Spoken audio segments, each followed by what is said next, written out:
Welcome back to the Underdog Podcast. Today we're doing another Behind the Business. I promise we're going to have a Behind the Underdogs. Again, we have a couple athletes lined up for interviews, so we'll be able to dive into their stories more in depth. I don't know about you, Dylan, but I personally love doing Behind the Underdogs because it's not just valuable to you guys, but to us, we learn a lot, and I think it's really cool hearing people's stories. But today, so we're going to dive a little bit deeper into the next portion of our journey so far. The last episode we talked about, more on the formulation side of things, going out to Los Angeles to get the flavor dialed in and everything like that, which we have some pretty good stories in there. So if you haven't listened to it yet, go back and listen to episode 48 where we dive into that. This one I think is very interesting too, because this is more of that like limbo period where like, okay, we know what the product's going to taste like. We know what it's going to look like. We have all the can designs. We have the flavor down. And now it's like the process of actually getting it to a facility that's going to produce the product. So ordering the ingredients, the cans, finding a co-packer. But let's take it right where we left off last time. So, we got back from Los Angeles. Dylan, I think you went back home, right? Yep. Yeah, I flew from home, came back home. I remember driving home in the middle of the night because we got in at the end of the day there. Yeah, it was July, what did we say? July 17th, I think it was, of 22. Yep. Yep. Yep. So yeah, so Yeah, we I went was back back. home for a little bit longer. Yeah, so now it was really just crunch time for figuring out, we got news that the beverage formulators that we use to get the product dialed in and everything like that, they were initially going to be our co-packers, which essentially means producing the product for us. It was 2,000 gallons, I believe we did for the first run.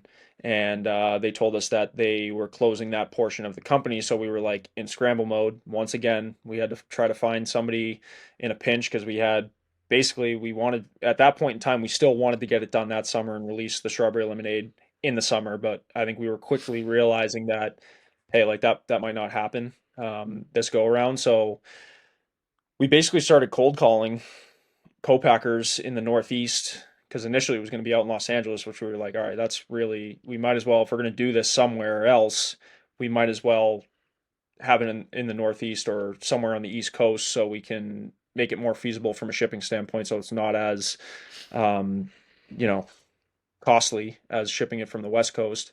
And we ended up landing on CMC Beverage Solutions in Georgia, and they were great in the whole process for us because I believe they gave us I want to say they gave us the contacts for the cans, right? Or was that must have been Power Brands maybe?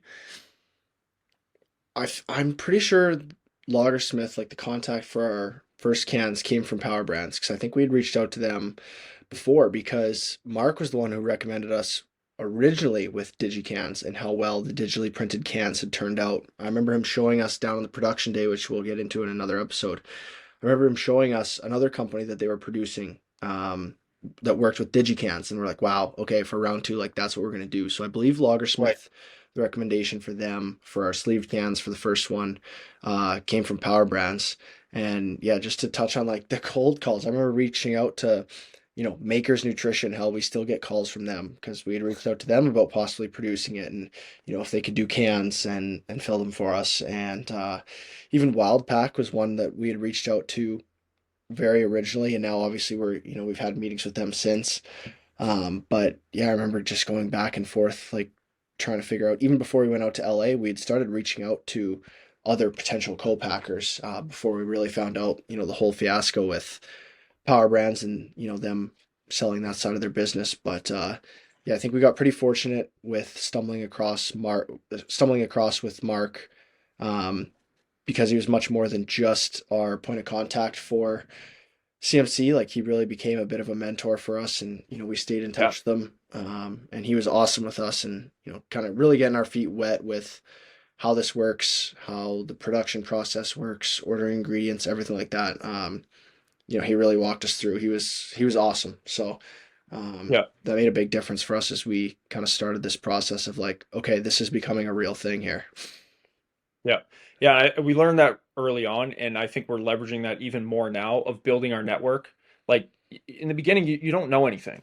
you need resources to be able to learn and figure out, okay, what's this process even look like? What steps do we take to be most efficient and ultimately make it as smooth as a process as we can, which we both know that there is no such thing as a smooth process. It very rarely happens. And when it does, it's like freaking it's like winning a championship. It's like, oh wow, finally something went smoothly, you know. But that was one thing in the beginning. It was like we were just eager to learn, right? Like we wanted to learn the best ways to do certain practices, right? In the process and making it streamlined as we possibly could. And obviously within that process, there were mistakes that we made.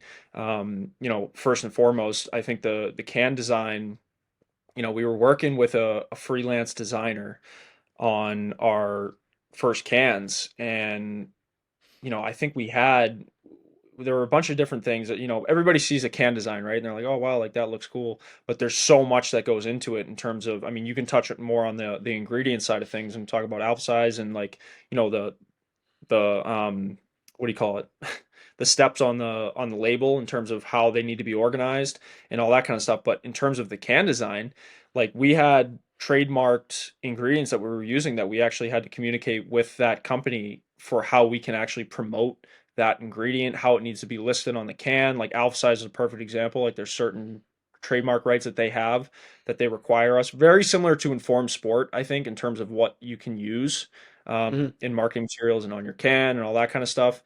Um, I'll start with the can design because I think that was probably the biggest, like, taking the wind right out of our sails. Like it's just a gut punch. We were like, we had everything. We are like, this looks sick. This is awesome. We send it over to the can manufacturing team, and everything's all squared away. And we had people look over the can design. We had people brief it, look it over, see if there are any errors. And for some reason, nobody caught this. Serving was spelt Now, I wrong. will add in one point quick, Joe, before you continue with that. We did have to wait 4 weeks for the final docs before we had the supplement Right. facts panel. That was a big thing. Like we had spent so much time looking over the design of the can itself, and we kind of just had like a placebo, space filler for the time being, placeholder, for the label. And then, we had to wait 4 weeks for the final docs from Power Brands. And, time's a ticking. Like we got to order these if we're going to make our production date. We'd already pushed the original production into September when it was supposed to be in August. And then yeah, we finally get the final docs from Power Brands, and it's like, okay, designer, here's our label, put it in, and that's when he put it in, made the typo. We assumed he just copied and pasted the supplement facts panel. Clearly did not, and that became our number one rule: don't assume anything. He was clearly, hand typing it out and editing it into the file, made a typo, which happens. And we missed it, everyone missed it, and it wasn't until the proofer for from Chemi Nutra with alpha size alpha GPC noticed the spelling mistake. And yeah, Yep. go, Yeah. sorry to cut you off, but yeah, that was an absolute gut punch. Yeah. And it's almost like, where like certain significant events happen in your life and exactly where you were at that point in time when it happened. That was this Yeah. situation. Oh Like yeah. I remember exactly where I was. We were on a freaking family vacation, which I personally like. Don't get me wrong. I love spending time with family. I love going on vacations with my family and all that kind of stuff. But we were in the midst of this, and I was like, this is the worst time for something like this. The worst time. Granted, obviously, like you can work on your laptop Was that when you were wherever. in Carolina? Yeah, we were in Carolina and we were driving to the beach or something like that. And I was Yeah. like, I think my jaw probably dislocated from my face. Like that was just how significant it was. I was like, I can't believe this is happening. Like, you know how we are. Like, we want to make sure everything's as perfect as we possibly can. And I was like, how did we let something like this slip under the radar like so easily? Like, I feel like that was a very easy mistake to fix. Even though I feel like it's just like anything, right? When you're so involved and you're so in the moment and you're in the process, it's the little things that kind of get by you. Like not even just the can design. Like we talk so much about this, like in big picture stuff, right? When we're so focused on like the day-to-day tasks that need to get done, sometimes it's easier to forget, like, okay, is this actually tailoring us to the long-term vision that we have for where we want to end up? So this was like more of a minute detail like that. And I remember like getting on the phone with him and we were going back and forth. We were contemplating doing a reproduction because they had already began production on the cans, and we were Hmm. $9,000 into it or something like that, which you know is a significant amount of money that we had invested in the cans already. And obviously we ended up moving forward with those cans, and we're like, you know what, it's a little mistake. We consulted with a bunch of different people, like Mark was one of them. I think he was like, you know what, you just got to go with it. Like mistakes Hmm. are going to happen. Yeah. And the more we looked into it, we started doing research, like have other companies had issues like these and stuff like that. And obviously Prime was going through a similar thing at the time. They spelt ingredients wrong on their cans or whatever. What did it say? Ingredients or something like that. I mean, it was all over social Yeah. It said media. diets instead of, yeah. Oh yeah. And I mean, they had way more publicity than we will for the first run. Yeah. Absolutely. So we kind of went under the radar right there, and it's so funny because like every once in a while, someone will be like, if it's somebody I know, or even someone on social media, we've had a few where it's like, hey, serving spelt wrong in the can. It's like we're 2 years into this. Like, yeah, we know serving spelt wrong.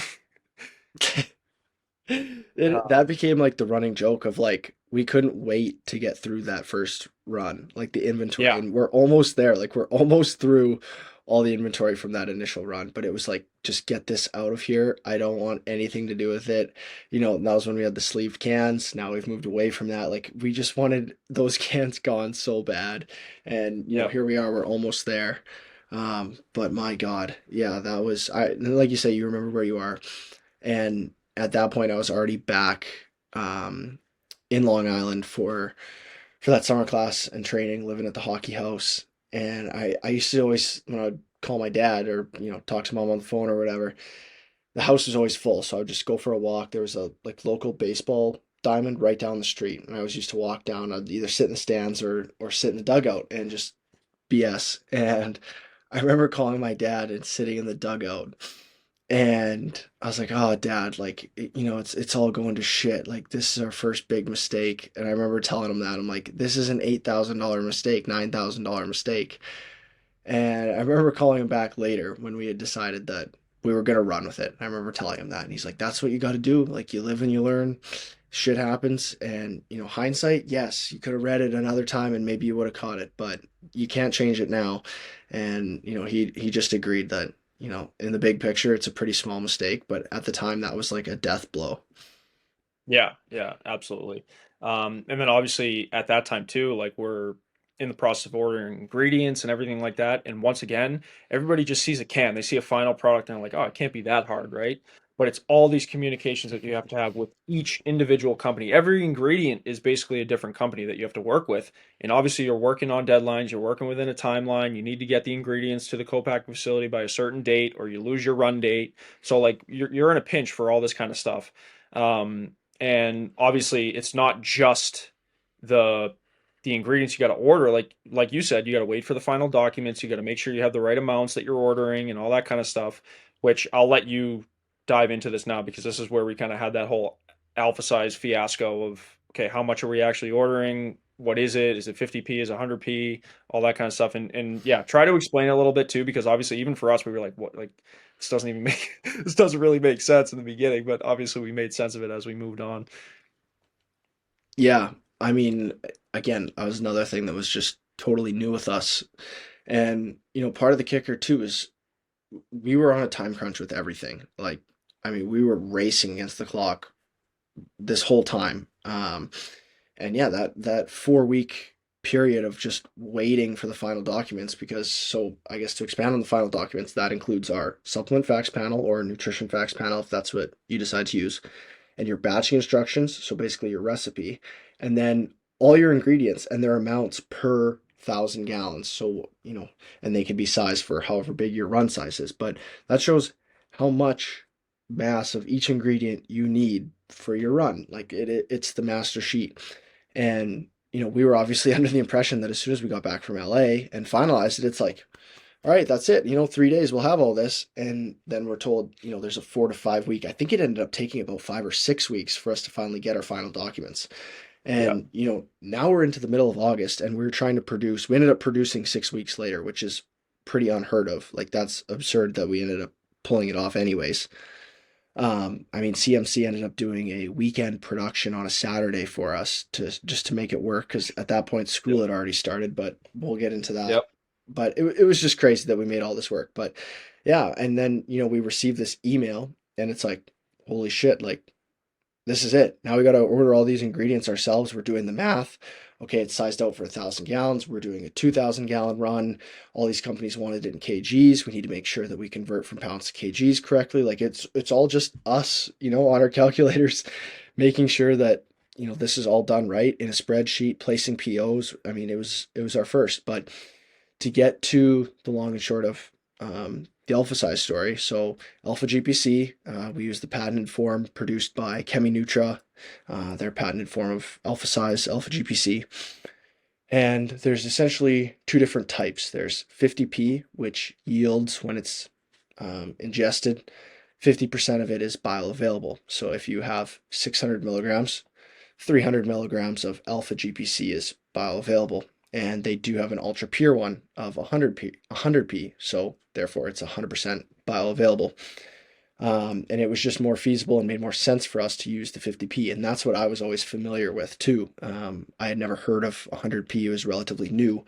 Most of these companies were using 50p, and that's kind of always how alpha GPC was administered. If it says 600, usually that means you're yielding 300. Or whatever the case may be. I'm using 600 and 300 because that's what we wanted to use. We wanted 300 at the end of the day to be bioavailable. Now, what we found out after was that Power Brands had coded for 100p. So in their code in the final documents, they had coded for 100p, and I ordered 50p, and we ordered the amount to correspond with the amount on our can. And I remember getting a email, I think it was from Cole actually, who was our kind of the facility manager at CMC. And this was, God, maybe a week prior to production. Because I Yep. remember being in a bio lab in the evening. It was like I was at 5 o'clock on a Monday, and I want to say we were producing that Saturday. So, Yep. we're like 6 days out. And I remember reading this email in a bio lab, and it's like one of those moments where teachers lecturing, but you're not even hearing it. Like you're not comprehending. It's just white noise at that point. I remember just reading this email like, oh my God, like what now? Like we finally made it through all the hoops. We're there. All the ingredients are there. The cans are there. We're a week out. And then we find out that, Cole's going through. Um, and obviously part of his job is to check inventory, make sure everything lines up with what's expected for how large our run size is, and just ensure that everything's there and accounted for. And he's like, yeah, like we only have half the amount of Alpha GPC that you guys need. And then I'm looking into it. We ended up calling our contact at um, Cheminutra, and we're going back and forth. And yeah, we end up finding out that Power Brands had coded for 100p, and luckily Cheminutra had sent 50p, so everything was there. But it was again just like another scare that we had to go back and check and go through everything like, okay, who messed up here? Like, where's this mistake? Did we order half the amount we needed and now we need to order, double? And that was my first impression. Like, holy shit, I screwed up. There's a miscalculation somewhere. We only ordered half. Initially, I thought it was a conversion from pounds to Yep. kilos. I'm like, did I order, the wrong amount? Luckily, it was a simple fix, and everything that was there was accounted for and ended up working out in the long run. But it almost came back to bite us on the second one. I mean, luckily we made note of it because again, we were just so anxious and like trigger happy to get through production that when we went to produce again a second time, that code was still in there, and we had to talk to Power Brands about correcting it for the next run. Like, look, this is wrong and needs to be corrected because we almost had a fiasco at our first production run, and Yep. luckily everything worked out. But again, like it was just there was always something. It just felt like every week there was a new fire to put out with getting production coordinated. Yep. Like you said earlier, you think it's just, oh, order some ingredients, get some cans to a facility, they fill it for you, and voila, you have a product. Like there's so much more that goes into it. Like that is the Yep. most draining process, trying to account for all the different ingredients, dealing with all the different vendors. Okay, did this ship? Did they have this invoice? This check got bounced. Okay, why is that? Was the address wrong? Like there were so many different pieces that go into that that no one Yeah. thinks about. I mean, I'm trying to think of the one with the check. Like we had one 2 months later that they said the check never arrived and they gave us the wrong address. And it's like Yeah. just, all sorts of stories like that where there was just little things that continue to add up that you have to deal with in order to ensure a smooth run. Yeah. And looking back now, we've essentially done it 3 times, right? I mean, again, on another episode, we'll get into the whole situation with CMC eventually closing and having to find a new co-packer for our second run. But here we are, 2.5 runs in, I guess you could call it, since the run with Right Coast was fairly small and um, only a few cases of strawberry lemonade and more so blue ras. But even after 3 times, it's still a stressful process now that we know what we're doing still. Yeah. Well, and one of the biggest things too is like it's not like you're the only company that these co-packers and that these canning companies are using. Like you have to get your line time oftentimes like weeks or months in advance because they're booking 60 to 90 days, if not more than that out. So if you miss your run date, that's why it's so important to get things there in a timely manner because you could lose your run date and then you might be looking at waiting another 2 months, another 3 months. Granted, the relationships that we have with our co-packers and everything, they're great. They're good standing relationships, which they're willing to help us out here and there. I mean, especially with Right Coast, right? Like we had a couple things where they're like, "Hey, yeah, we'll fit you in, no worries," which was obviously good. So that was kind of I think was there anything that we missed in that? I feel like the next step is obviously the production episode where we can dive into that, which was a very exhilarating experience because we had all this build up over the months. It was almost a it had been almost a year at that point since we had started planning for it, for launching the product, and then it was finally there, right? Like when we were there in Georgia, like that was one of the coolest experiences ever, seeing the cans finally on the line and coming out, getting filled, getting packed. Like that was really cool. Which obviously we had our hurdles and obstacles to get over down in Georgia as well, which we'll get into on the next episode. But yeah, so obviously, you know, spelling mistakes, freaking ordering the ingredients, the alpha size situation, and then we finally got it over everything to our co-packer, and then we produced. Anything else, Dylan? Any final remarks on this? I think even just I guess another point that adds to the complexity of it, like, you know, I think it's easy to look at the can and be like, okay, we have 7 performance ingredients. And it's easy to think like, that's it, just 7 ingredients. But there's the other things that you have to consider, like the sweeteners. Okay, so erythritol, we had to order that through CMC, and the acids, the malic acid and citric acid used to effectively balance the pH. Again, based on our batching instructions, like that's all things that we have to consider, make sure we have enough on hand. It may need to be adjusted based on the water in order to get the right pH. Like there's so many different factors that go into it. So again, it's like, okay, we order our main ingredients, and it's like, okay, we need to make sure we coordinate with CMC so they have enough citric acid and malic acid on hand to ensure that they can meet all the specifications of UD to make it happen. So, like you said, I think there's more we can get into in the next one, but that's kind of the gist from basically July 17th, from when we officially approved the flavor and formulation of UD, to September 23rd, and then we produced on September 24th of 2022, and that's where we can pick the next one up.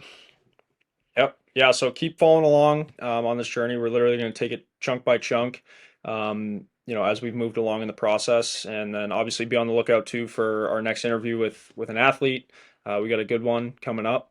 We just had a meeting with him before we actually recorded this, so keep on the lookout for that. And obviously, we thank you guys for listening. It means a lot to us. We just, we're trying to add as much value as you can. And it's also cool just, recollecting all the memories we've had, every process that we've had, because it's easy to get caught up in the moment and not realize how far you've come. So it's cool for us just as much as it is for you guys. So we thank you guys for listening. Make sure to follow us on Instagram at underdog_brand. It's our primary platform. That's what all of our content mostly goes out. So make sure you follow us, and obviously leave a review if you can on Apple Podcasts, Spotify, whatever streaming platform you guys are using. Thank you guys, and see you on the next one.